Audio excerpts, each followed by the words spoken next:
राम राम दोस्तों। अगर आप शेयर मार्केट में बिगनर्स हैं, जैसे हम भी कभी थे आज से 3 साल पहले, तो आपको ये वीडियो कुछ हद तक आपको मदद करेगा। क्योंकि जनरली क्या हो रहा है कि लोग आ तो रहे हैं शेयर मार्केट में और तुरंत कमाना चाह रहे हैं। सबके साथ होता है, मेरे साथ भी हुआ था। जो लोग शेयर मार्केट में आए हैं और 90% लोग यही कर रहे हैं, इसलिए आउट हो जा रहे हैं हर एक 6 महीना पे। तो क्या कर रहे हैं एक्चुअली, वो कर क्या रहे हैं कि वो पहले आ रहे हैं और पहले ही आजमाने का कोशिश कर रहे हैं ऑप्शन ट्रेडिंग में, जो कि सरासर गलत है। और 90% ऑप्शन ट्रेडिंग करते हैं, उससे कमा के सोचते हैं कि हम स्विंग ट्रेडिंग या इन्वेस्टमेंट करें, जस्ट उल्टा करते हैं। ऑप्शन ट्रेडिंग से कमा के वो इन्वेस्टमेंट करना चाहते हैं या स्विंग ट्रेडिंग करना चाहते हैं, जो कि उल्टा करना चाहिए। स्विंग ट्रेडिंग कीजिए, साथ में आप ऑप्शन ट्रेडिंग सीख सकते हैं। यानी आपके पास जो कैपिटल है उसका 90% इस्तेमाल आप स्विंग ट्रेडिंग में कीजिए, बाकी का 10% आप ऑप्शन ट्रेडिंग कीजिए। उसमें भी ऑप्शन ट्रेडिंग में अब 2 चीज़ होता है, आप सेल कर सकते हैं, सेलिंग कर सकते हैं या बाइंग कर सकते हैं। आप सेलर बन सकते हैं या बायर बन सकते हैं, ठीक है। तो सेलर अगर बनेंगे तो आपको थोड़ा कैपिटल ज़्यादा लगेगा, लेकिन वो बहुत सेफ होता है। बाइंग क्या होता है, थोड़ा रिस्क होता है। तो उसमें भी आप ऑप्शन ट्रेडिंग में आप 90% आप क्या कीजिए, सेलिंग कीजिए और 10% बाइंग कीजिए, तो मदद करेगा, आपको काफ़ी मदद करेगा ये। और स्विंग ट्रेडिंग के साथ धीरे धीरे आप चार्ट को देखना सीख जाइएगा, उसके साथ RSI, कुछ indicators, open interest, IB, theta, gamma, बहुत सारा होता है।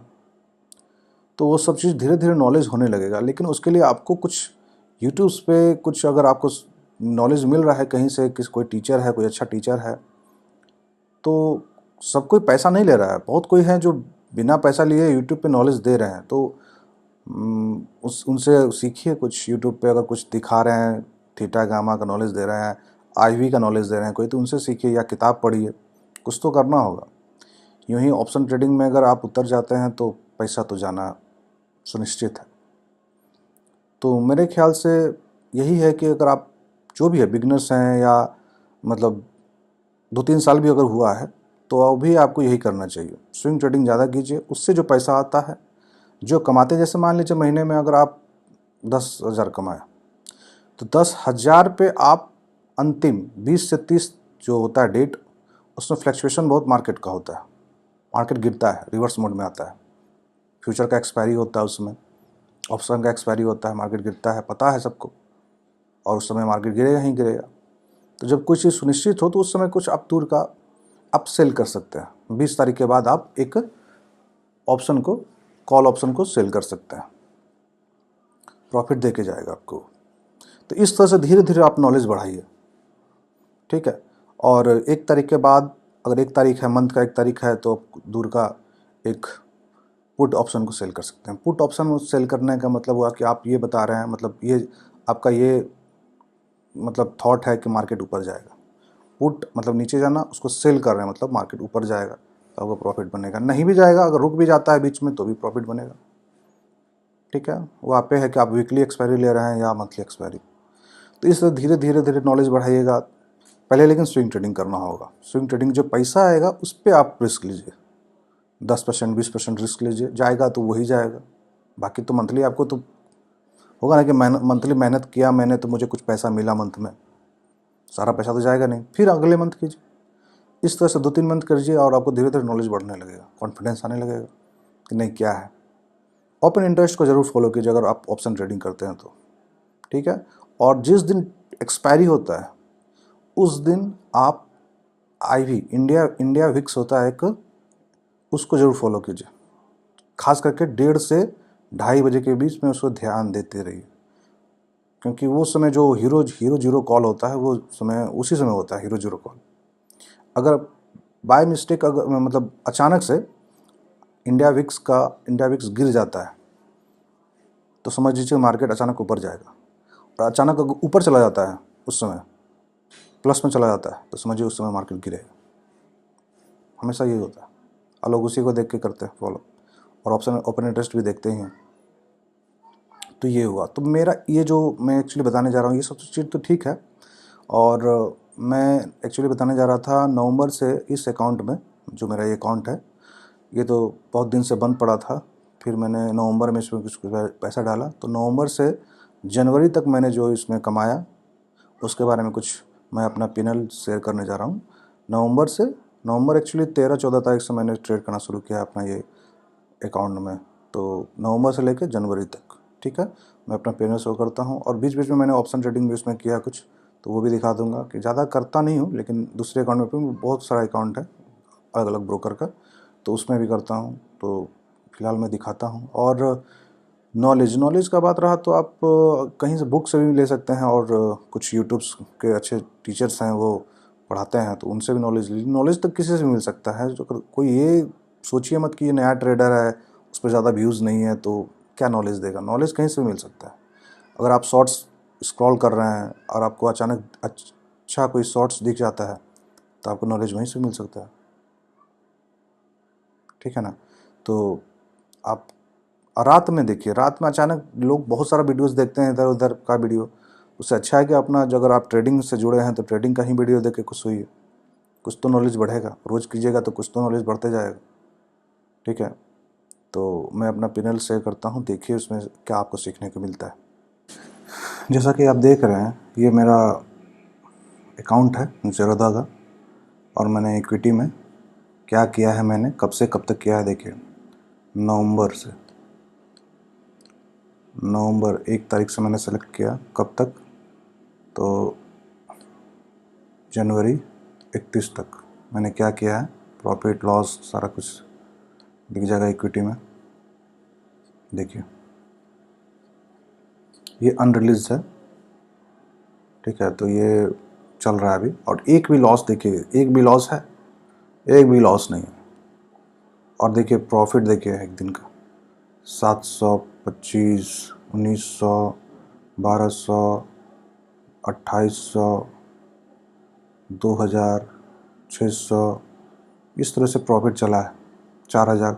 तो हर एक में प्रॉफिट है, हर एक दिन प्रॉफिट है, ज़्यादा 6000, कभी 3000, तो इस तरह से प्रॉफिट है, प्रॉफिट ही प्रॉफिट है। तो मैंने नवंबर से लेके ये कितना कैपिटल से मैंने किया है, तो इस मंथ में जो कैपिटल था, इस मंथ में नवंबर में कैपिटल था तकरीबन 2-3 लाख, उसके बाद दिसंबर में ये कोई 7 लाख या 6 लाख था, और जनवरी तक आते आते 10 लाख कैपिटल था। तो इस तरह से कैपिटल बढ़ा है, और ये है प्रॉफिट रिलीज्ड, नेट रिलीज्ड है 1,40,000। क्या है खराबी इसमें, आपको एक भी लॉस देखने को नहीं मिल रहा है, ठीक है। और ब्रोकरेज भी कुछ ज़्यादा नहीं है ब्रोकरेज। अगर मान लीजिए आप कोई भी धंधा करते हैं तो आपको कुछ चार्जेस तो देने पड़ेंगे ना, तो वो है चार्जेस। फिर समझिए अगर हम फ्यूचर और ऑप्शन का बात करते हैं, सेम डेट नवंबर से जनवरी तक, तो अगर हम सेलेक्ट करते हैं तो देखिए, तो हो गई है, हमने क्या है देखिए 3, 4, 5, 6, टोटल 6 है। और देखिए ऑप्शन में मैंने किया है 3000 रुपया तक, मतलब 5000 किया है ब्रोकरेज कट के, 3000 रुपये प्रॉफिट है। ज़्यादा करता नहीं हूँ मैं ऑप्शन, लेकिन हाँ देखिए प्रोबेबिलिटी देखिए ऑप्शन का, ठीक है। अगर इसको फरवरी को ले ले तो कंसिडर कर लेते हैं, तो कहाँ तक जाता है प्रॉफिट देख लेते हैं एक बार। थोड़ा सा फरवरी चल रहा है अभी, ये फरवरी का 8 तारीख चल रहा है, और 8 तारीख तक कर देते हैं तो ये फ्यूचर एंड ऑप्शन का जाता है, तो 7000 जाता है, और 5000 रुपये नेट रिलीज्ड, ठीक है। और देखिए मैंने फरवरी में एक पहला दिन जिस दिन हुआ था, क्या इसको बोलते हैं, बजट डे के दिन मैंने लॉस हुआ था, उस दिन पहला ही दिन लॉस हो गया। उसके बाद ये प्रॉफिट, जो प्रॉफिट आप देख रहे हैं सेलिंग का प्रॉफिट है, उस दिन मैंने सेल किया, इस दिन भी सेल किया, इस दिन भी सेल किया, ये सब सेलिंग का प्रॉफिट, जितना आप देख रहे हैं ये सब सेलिंग का प्रॉफिट है। जब जब मैंने सेल किया है मुझे प्रॉफिट हुआ है, और जब जब मैंने बाय किया है तो मुझे लॉस हुआ है। तो बाइंग में लॉस ज़्यादा रिस्क है, उसमें रिस्क बहुत ज़्यादा है। इसको हटा के इक्विटी कर देते हैं, तो फरवरी भी इंक्लूड हो जाएगा। फिर फरवरी तक कितना हुआ, तो 1,66,000 रुपया हुआ है प्रॉफिट, ठीक है। और कुछ ब्रोकरेज 15,000 तक गया। तो क्या खराबी है, तो एक भी लॉस दिख रहा है, नहीं दिख रहा है। और स्विंग ट्रेडिंग में है कि मान लीजिए मार्केट डाउन भी हो जाता है तो छोड़ दीजिए, कुछ दिन तक छोड़ दीजिए, 4 दिन 5 दिन छोड़ दीजिए तो क्या जाएगा, कुछ नहीं जाएगा, फिर वो ऊपर ही आना है उसको। अब और हाँ, सबसे बड़ा चीज़ है कि आपको इन्वेस्टमेंट जो है बहुत ही बारीकी से करना होगा। जिससे कहने का मतलब ये हुआ, होल्डिंग में देखिए, अगर आपको दिखता है तो होल्डिंग में मैंने शायद ही किसी में मैंने लगाया है 10,000 से ज़्यादा। अगर 10,000 से ज़्यादा लगाया, देखिए 9,000, 9,000, 8,000, 5,000, 10,000, इस तरह से आपको डिस्ट्रीब्यूट करना होगा। टोटल 100 से ज़्यादा स्टॉक है। इसका मतलब है कि आपको डाइवर्सिफाई करना है अपने स्टॉक को, अपने पोर्टफोलियो को, ताकि रिस्क कम हो सके। क्योंकि शुरुआत में क्या होता है, लोग घुसते हैं जब, तो ज़्यादा प्रॉफिट के चक्कर में एक ही स्टॉक में क्या करेंगे, ज़्यादा पैसा लगा देंगे, 40,000, 50,000। अगर वो गिरेगा, अगर वो 4% पे नीचे आता है तो आपका जो है साइकोलॉजी बिगड़ जाएगा। जैसे ही साइकोलॉजी बिगड़ेगा, आपका पोर्टफोलियो जो है, मतलब आपका जो बैलेंस शीट है, गड़बड़ाने लगेगा आपका अकाउंट का। इसीलिए हम कहते हैं धीरे धीरे ही चलिए, लेकिन चलिए, आगे बढ़ते रहिए सिस्टमेटिक ढंग से। ये नहीं कि जल्दीबाजी में करोड़पति बनना है। जितना जल्दीबाजी कीजिएगा उतना जल्दी कंगालपति बन जाइएगा। अगर आपको मेरा वीडियो अच्छा लगता है तो लाइक करें और शेयर करें, सब्सक्राइब करें। जय हिंद।